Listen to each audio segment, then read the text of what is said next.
বাড়িতেই বানিয়ে নিন দোকানের মতো নরম তুলতুলে রসগোল্লা। কিভাবে বানাবেন সেটা জানতে হলে পুরো ভিডিওটা স্কিপ না করে দেখতে থাকুন। প্রথমে আমি হাফ লিটার দুধ ভিনিগার দিয়ে ছানা কাটিয়ে নিয়ে ভালো করে জল দিয়ে ধুয়ে নিয়েছি, যাতে ভিনিগারের গন্ধ না থাকে। তারপর ছানাটাকে জল ঝরতে দিয়েছিলাম। পুরো জল ঝরে গেলে একটা প্লেটের মধ্যে নিয়ে হাতে তালু দিয়ে ভালো করে মেখে নিলাম, যাতে ছানার মধ্যে কোনো দানা ভাব না থাকে। এরপর এর মধ্যে দিয়ে দিলাম 2 চামচ কর্নফ্লাওয়ার, দিয়ে ছানাটাকে আবারও 5 মিনিটের মতন মেখে নিলাম। নিয়ে একটা সফট ডো বানিয়ে নিলাম। সেটা থেকে বানিয়ে নিলাম ছোট ছোট ছানার বল। এবার রসগোল্লার শিরা বানানোর জন্য একটা পাত্রের মধ্যে দিয়ে দিলাম হাফ কাপ চিনি। যেহেতু বড় দানার চিনি তাই হাফ কাপ দিলাম। তার মধ্যে দিয়ে দিলাম 3 কাপ জল।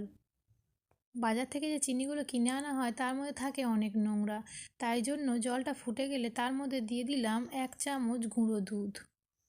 এবার একটা ছাঁকনির সাহায্যে উপর থেকে ফেনাগুলোকে ভালো করে তুলে শিরাটাকে পরিষ্কার করে নিলাম। এর ফলে রসগোল্লার কালারটা পুরো সাদা ধবধবে হবে। এরপর এর মধ্যে ছোটো দানার এলাচ 4টে দিয়ে কিছুক্ষণ ফুটিয়ে নিলাম। তৈরি হয়ে গেল রসগোল্লার শিরা। তারপর এর মধ্যে ছানার বলগুলোকে একে একে ছেড়ে দিলাম।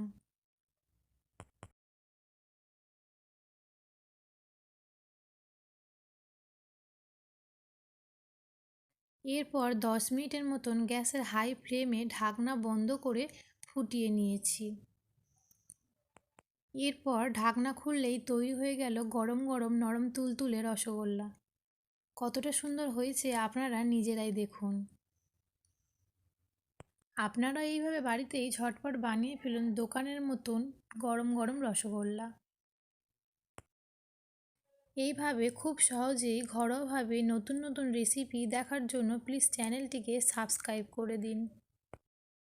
আর ভিডিওটি যদি আপনার ভালো লাগে তাহলে প্লিজ একটা লাইক, কমেন্ট অ্যান্ড শেয়ার করে দিন।